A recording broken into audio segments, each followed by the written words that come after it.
নমস্কার বন্ধুরা, আমার আরেকটি নতুন ভিডিওতে তোমাদের সবাইকে ওয়েলকাম জানিয়ে শুরু করছি আজকের ভিডিও। তো দেখো, আজকে আমি পুরো রেডি হয়ে নিয়েছি, যাব হাঁসখালি নীল পুজোর মেলাতে। তো ছোটোবেলা থেকে শুনি ওখানে মেলা হয়, কিন্তু কখনো যাইনি আজ পর্যন্ত। তো আজকে ফার্স্ট টাইম যাচ্ছি ওই মেলাটিতে। তো চলো, যেতে যেতে তোমাদেরকে সমস্তটাই শেয়ার করব।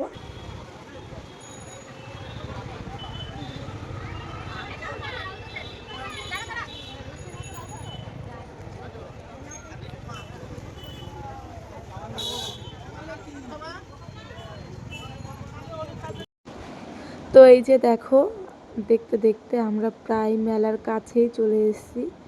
তো মেলার পাশ দিয়ে সমস্ত রকমের জিনিসপত্র বসেছে। আর তোমরা শুধু দেখো মেলায় ভিড়টা কীরকম হয়েছে। যদিও আমি শুনেইছি যে প্রচুর ভিড় হয়, আজ প্রথম চোখে দেখছি।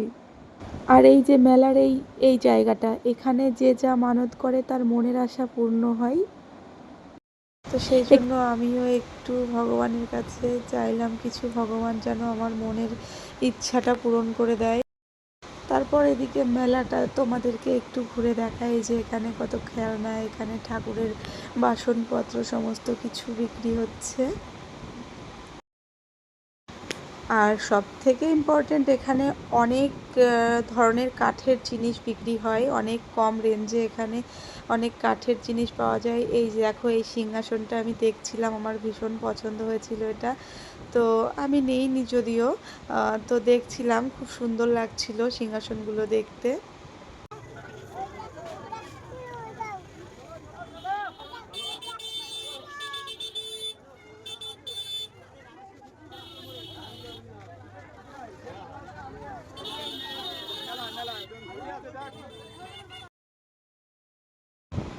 দেখো, তারপর এখান থেকে আমি দুটো কানের দেখছিলাম, তো বেশ ভালো লাগলো আমার কানের দুটো, ওই জন্য নিয়ে নিলাম দুটো কানের।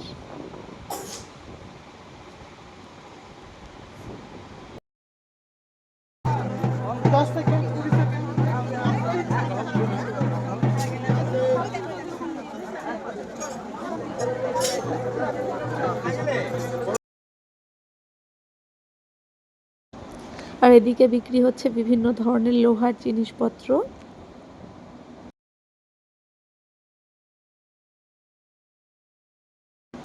আর এদিকে দেখো কি অবস্থা, একদম ঘেমে স্নান হয়ে গেছি পুরো। এত ভিড় মেলাতে, সেটা আর কি বলবো, তোমরা তো দেখতেই পাচ্ছ, ঠেলে ঠেলে ঢুকতে হচ্ছে। আর আমার ছেলেটা খুব জ্বালাতন করছিল, যে কারণে মেলাতে বেশিক্ষণ থাকতে পারিনি। তো দেখো, তোমরা দেখো কত ভিড় মেলাতে। চলে এসেছি মেলা থেকে বাড়িতে। বাবাকেও, মেলাতে যা ভিড় আর যা গরম, ওর মধ্যে বেশিক্ষণ থাকতে পারিনি। তো ভিডিওটা তোমাদের কেমন লাগলো কমেন্টস করে অবশ্যই জানিও। টাটা।